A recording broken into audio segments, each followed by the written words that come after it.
નમસ્કાર પશુપાલક મિત્રો. કામધેનુ યુનિવર્સિટી આયોજિત ઓનલાઈન પ્રશિક્ષણ કાર્યક્રમમાં આપ સૌનું હાર્દિક સ્વાગત છે. મિત્રો, આપણા દુધાળા પશુઓ હોય, જેના પર આપણા પશુપાલનનો વ્યવસાય નભતો હોય, એ પશુઓમાં અનેક પ્રકારના રોગો જોવા મળતા હોય કે બેક્ટેરિયાથી ફેલાતા રોગો, વાયરસથી ફેલાતા રોગો, પ્રોટોઝુઆ, અન્ય પેરાસાઇટથી ફેલાતા રોગો, એવા અનેકવિધ રોગ જોવા મળતા હોય, અને જેના કારણે આપણા પશુઓના ઉત્પાદન અને એમાંથી જે આર્થિક ઉપાર્જન થતું હોય પશુપાલકોને, એના પર અસર થતી હોય. અને ખાસ તો પશુઓના સારવાર પાછળ કરવો પડતો ખર્ચ એ પણ પશુપાલકને ઘણી વખત ભારે પડતો હોય છે. તો પશુઓમાં જોવા મળતો એવો જ એક રોગ છે, જે છે લાલ પેશાબનો રોગ, જે આપણા પશુઓમાં ખૂબ જ અગત્યનો રોગ છે. અને એના વિશે આજે આપણે ચર્ચા કરવાના છીએ. તો આ વિષય પર માર્ગદર્શન આપવા માટે આજે આપણે આમંત્રિત કર્યા છે ડૉક્ટર જીમીભાઈ પટેલ સાહેબને. ડૉક્ટર પટેલ છે એ આપણી કામધેનુ યુનિવર્સિટી ખાતે મદદનીશ પ્રાધ્યાપક તરીકે કાર્યરત છે, અને તેઓ પશુ પરોપજીવી શાસ્ત્ર વિષયના નિષ્ણાત છે. તો હું ડૉક્ટર જીમીભાઈને વિનંતી કરું કે આપણા પશુપાલકોને પશુઓમાં જોવા મળતો લાલ પેશાબનો રોગ આ વિષય પર વિસ્તૃત માર્ગદર્શન આપે. Doctor Jimmy Patel. નમસ્કાર પશુપાલક મિત્રો. મેડમે જેમ વાત કરી એમ કે પશુઓમાં અનેક પ્રકારના રોગો જોવા મળતા હોય છે, જેમાં વિષાણુજન્ય, જીવાણુજન્ય, ફૂગજન્ય રોગો. આ ઉપરાંત પણ પશુઓમાં પરોપજીવીજન્ય રોગો પણ જોવા મળતા હોય છે.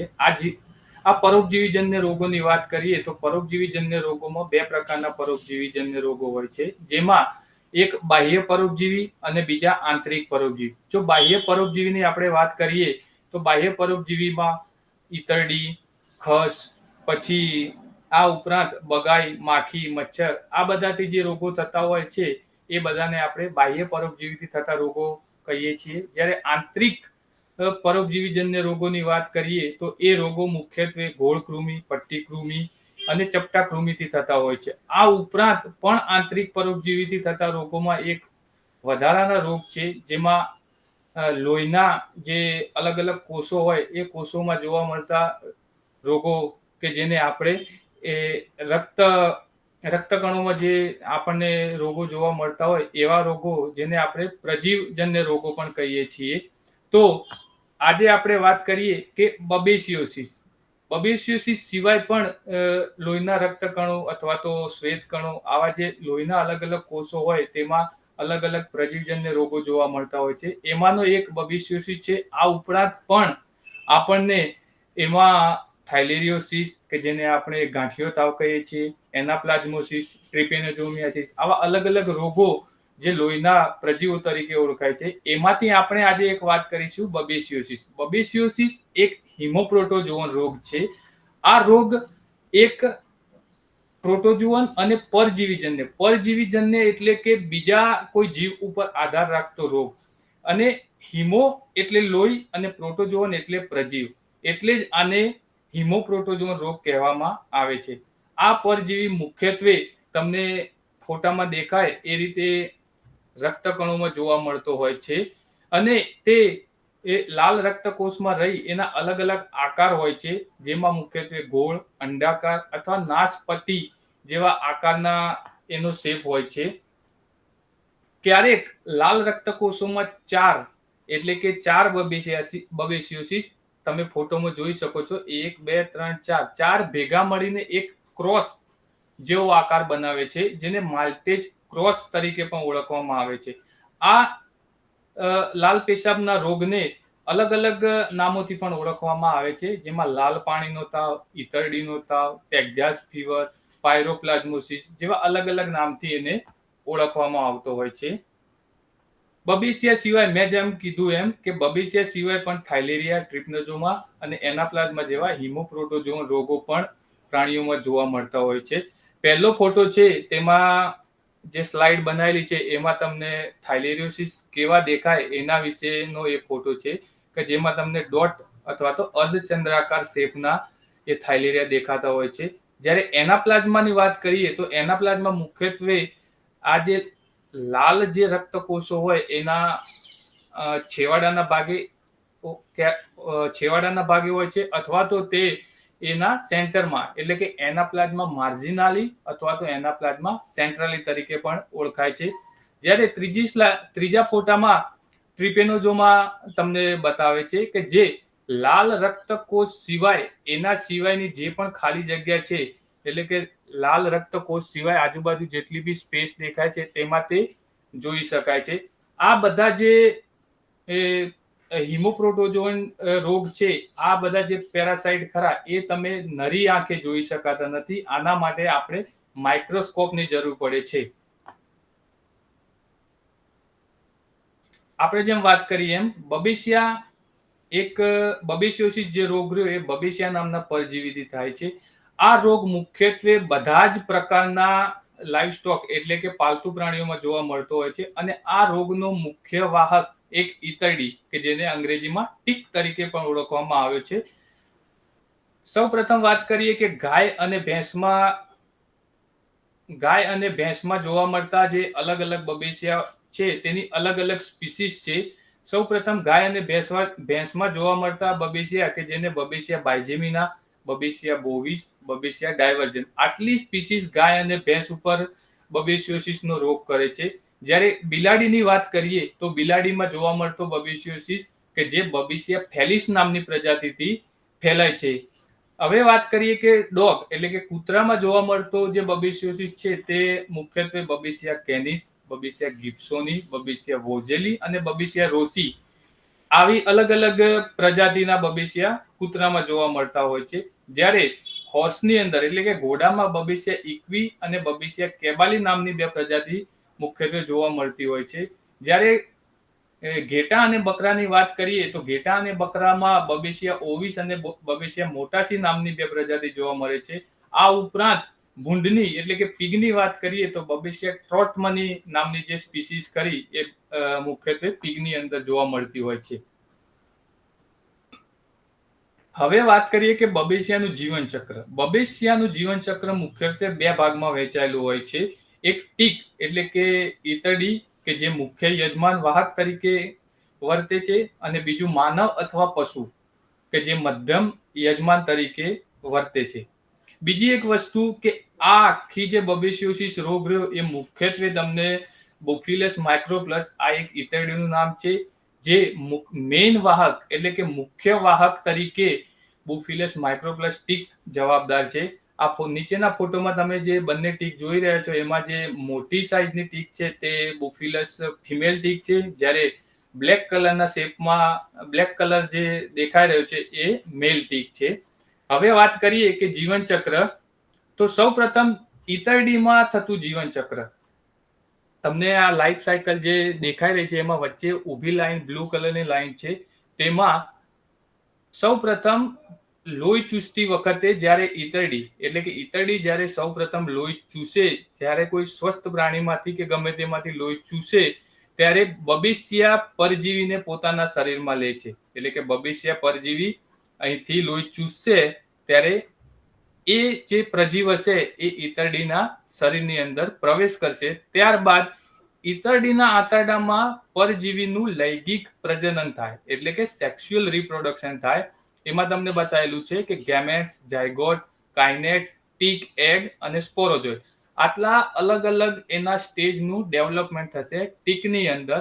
ત્યારબાદ અહીંથી સ્પોરોજોઇટ બને છે. એટલે કે અહીંયા જે ઉપર આ બ્લુ લાઇનની ઉપર તમને દેખાય છે કે સ્પોરોજોઇટ અહીંયા સુધી બની ગયા છે. આ સ્પોરોજોઇટ ટીકની લાળ ગ્રંથિ એટલે કે આ જે ટીક રહી એની જે લાળ ગ્રંથિ હોય ત્યાં આવીને ઉભા રહે છે અથવા તો ત્યાં એ સ્ટોર થાય છે. હવે જ્યારે સંક્રમિત ઈતરડી એટલે કે ઇન્ફેક્ટેડ ટીક બીજા પશુ અથવા તો માનવને જ્યારે બીજા ફીડિંગ એટલે ફરીથી લોહી ચૂસવા માટે જાય છે ત્યારે આ સ્પોરોજોઇટ એ યજમાન એટલે કે પશુ અથવા માણસની અંદર એન્ટ્રી કરે છે. તો આ વાત થઈ કે ઈતરડીની અંદર કયા કયા સ્ટેજ ડેવલપમેન્ટ થાય છે અને ફરીથી આ ઈતરડી જ્યારે બીજા કોઈ સ્વસ્થ પશુને કે જ્યારે માનવને લોહી ચૂસવા માટે જાય છે ત્યારે સ્પોરોજોઇટ એની અંદર એન્ટર થાય છે. હવે પછી પશુમાં જોવા મળતું જીવનચક્ર એટલે કે પશુમાં કયા કયા સ્ટેજ એમાં ડેવલપમેન્ટ થાય છે, તો આપણે જોયું કે સ્પોરોજોઇટ લોહીમાં પ્રવેશ કર્યા પછી સીધા જ લાલ રક્તકોષમાં જાય છે. આ જે સ્પોરોજોઇટ રહ્યા એ જ્યારે ઈતરડી ફરીથી લોહી ચૂસશે ત્યારે આ સ્પોરોજોઇટ એ લોહીમાં જશે અને સીધા જ એ લાલ રક્તકોષની અંદર જતા રહેશે. આ જે લાલ રક્તકોષની અંદર બ્લુ કલરનું જે ડોટ રહ્યું એ સ્પોરોજોઇટ દર્શાવે છે. હવે આ લાલ રક્તકોષની અંદર અલૈંગિક એટલે કે એસેક્સ્યુઅલ રિપ્રોડક્શન થશે અને ત્યાં એનું ડેવલપમેન્ટ થશે મેરોજોઇટ્સમાં. આ મેરોજોઇટ્સ આરબીસી ને તોડીને બહારની બાજુ આવતા રહેશે અને ફરીથી આ મેરોજોઇટ બીજા જે એવા રક્તકોષ કે જેમાં એનું ઇન્ફેક્શન નથી એ રક્તકોષમાં ફરીથી પ્રવેશ કરશે અને એ આરબીસી ફરીથી એટલે કે જ્યારે ટીક ચૂસશે, જ્યારે ટીક લોહી ચૂસશે એ વખત આ મેરોજોઇટ ટીકની અંદર પ્રવેશ કરશે અને આ રીતે જ્યારે ફરીથી ઈતરડીનું સંક્રમણ અથવા તો ફરીથી જ્યારે ટીક ચૂસશે ત્યારે એ મેરોજોઇટ ટીકની અંદર જશે અને આ રીતે આખું એનું જીવનચક્ર ફરીથી રોટેશનમાં ચાલુ રહેશે. તો આ બધી વાત થઈ કે ટીક કે બબેસિયાનું જીવનચક્ર કઈ રીતનું હોય છે. હવે મેઇન વસ્તુ કે રોગનો ફેલાવો કઈ રીતે થાય. તો આપણે અત્યાર સુધી ટીકની જે વાત કરી તો એનો જે મુખ્ય યજમાન, મુખ્ય વાહક છે એ ટીક છે અને એ ટીક મોસ્ટલી બુફિલસ માઇક્રોપ્લસ થી એટલે કે એ બુફિલસ માઇક્રોપ્લસ ટીક જે સંક્રમિત હોય એ સંક્રમિત ટીક જ્યારે કોઈ સ્વસ્થ પશુને કરડશે ત્યારે આ રોગનો ફેલાવો એક પશુમાંથી બીજા પશુમાં જોવા મળે છે. બીજું કે આપણે જેમ વાત કરી એમ કે જે એના સ્પોરોજોઇટ એના લાલ રક્તકોષની અંદર પ્રવેશે છે ત્યારે એ લાલ રક્તકોષનો નાશ કરે છે. એટલે કે જે આરબીસી હોય એ રપ્ચર થાય છે જેના કારણે આપણને લાલ પેશાબ અથવા તો કોફી કલરના યુરિનનો આપણે જોઈ શકીએ છીએ. હવે વાત કરીએ કે રોગના મુખ્ય લક્ષણો. સૌપ્રથમ જ્યારે બબેસિયાનું ઇન્ફેક્શન લાગશે ત્યારે સૌપ્રથમ ઊંચો તાવ આવશે કારણ કે કોઈ પણ બહારથી કોઈ વસ્તુ કોઈ પણ પ્રાણીના શરીરના અંદર જાય તો પશુને ધીરે ધીરે તાવ આવવાનું ચાલુ થાય છે. એના પછી બીજી વસ્તુ કે ખાવાની ઈચ્છા ના થાય, પશુ કમજોર પડી જાય, એને સુસ્તી લાગે એટલે કે ખાવા કે પાણી જોડે એ અણગમો દર્શાવે. આ બધી વસ્તુના કારણે અલ્ટિમેટલી એનું દૂધ ઉત્પાદન ઘટી જતું હોય છે અને ક્રોનિક કન્ડિશન એટલે કે જ્યારે વધુ પ્રમાણમાં બબેસિયોસિસ રોગનો રક્તકણોમાં ભરાવો થઈ જાય ત્યારે એ રક્તકોષ એ જે રપ્ચર થવાના કારણે આપણને પેશાબ લાલ અથવા કોફી રંગનો જોવા મળે છે. આ ઉપરાંત જે રક્તકણો જે રક્તકોષો જે રપ્ચર થવાના કારણે એમાં લોહીની કમી ઉદ્ભવે છે જેના કારણે આપણને આંખો પીળી પડી જવી, ક્યારેક વજાઈનાના ભાગમાં પીળાશ પડી જવી. તો આ ફોટામાં દર્શાવે છે કે આ જે આંખ રહી એમાં પીળીઓ એટલે કે એમાં એનેમિક કન્ડિશન તમને જોવા મળી રહી છે. જનરલી હેલ્ધી પશુમાં એ પિંકિશ કલરનું હોય છે જ્યારે આ જે ફોટો રહે એમાં રક્ત કણોનો નાશ થવાથી અથવા તો એમાં બબેસિયોસિસ રોગ થવાના કારણે એનેમિક કન્ડિશનના કારણે આ પીળાશ પડતો ભાગ તમને જોવા મળે છે.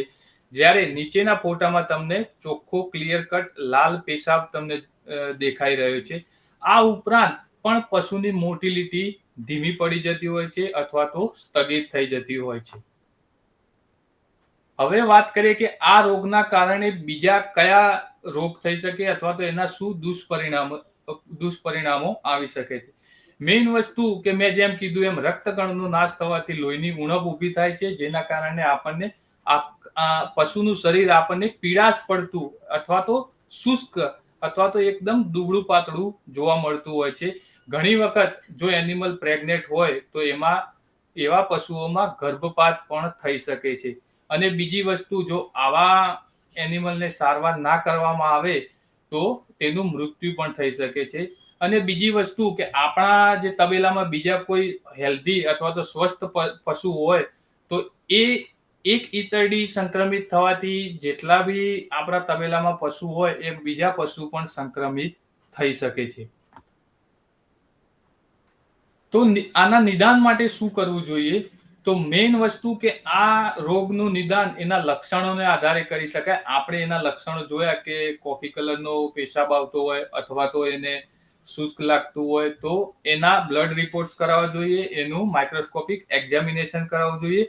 લોહીની માઇક્રોસ્કોપિક તપાસ એટલે કે તપાસ કરતા તમને મેં જે ઘણા ફોટા બતાવ્યા એ મુજબ એમાં રક્તકણોમાં આ રીતે માલ્ટેઝ ક્રોસ અથવા તો આના આગળ પણ જોયું કે ગોળ અંડાકાર કે નાશપતિના આકારના આપણને માઇક્રોસ્કોપમાં ભવિષ્ય છે કે નહીં એ માઇક્રોસ્કોપિક આધારે આપણે જોઈ શકીએ છીએ. બીજી વસ્તુ પીસીઆર ટેસ્ટ. પીસીઆર ટેસ્ટ એવો એક સચોટ ટેસ્ટ છે કે જેમાં ક્યારેક ઘણી વખત ઓછી માત્રામાં ઇન્ફેક્શન લાગેલું હોય તો એ માઇક્રોસ્કોપની મદદથી પકડી શકાતું નથી.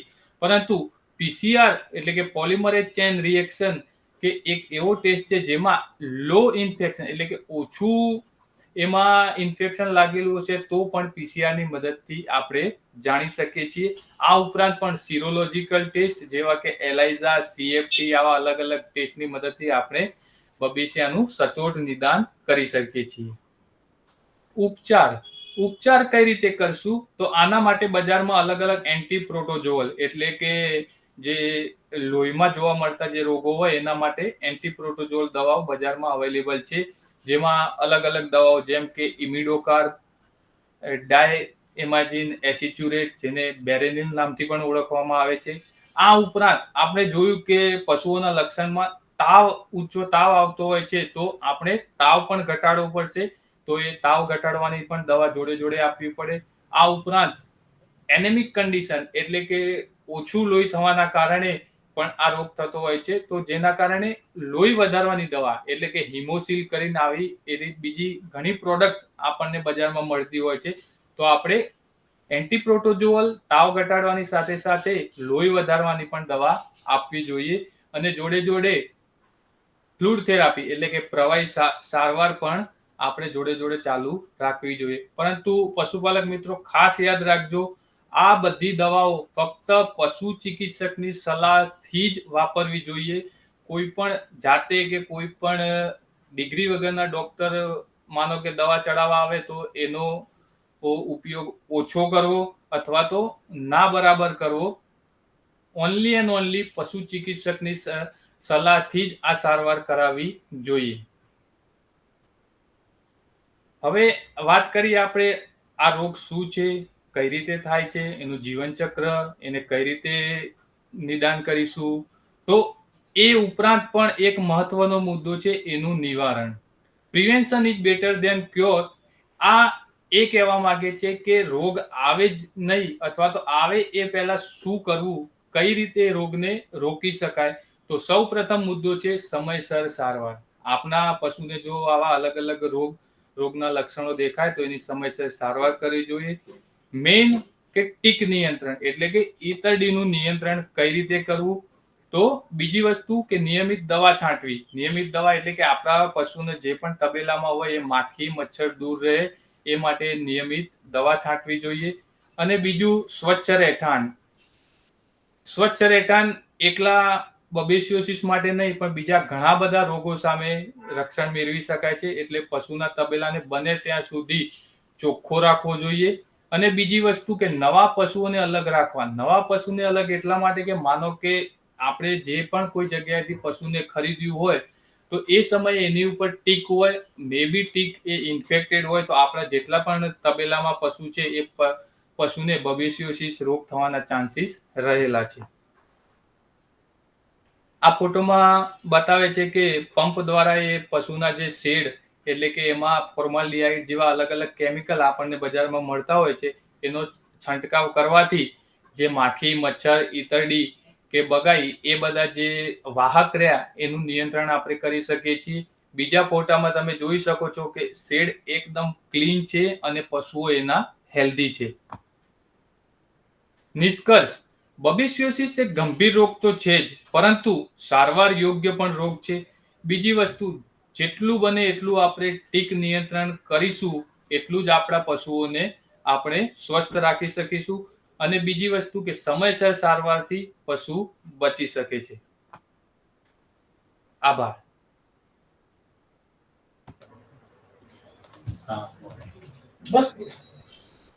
ખૂબ ખૂબ ધન્યવાદ ડોક્ટર જીમીભાઈ.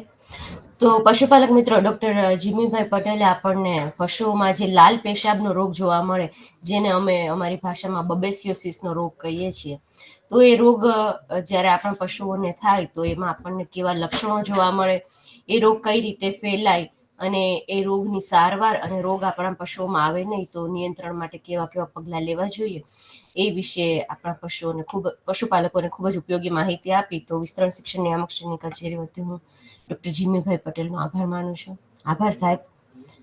તો પશુપાલક મિત્રો, આજના સેશન પરની ચર્ચા આપણે અહીં સમાપ્ત કરીશું. આવતા અઠવાડિયે ફરી એક નવા વિષય, એક નવા વક્તા અને નવી માહિતી સાથે ફરી મળીશું. ત્યાં સુધી રજા આપશો. આભાર. આભાર ડૉક્ટર.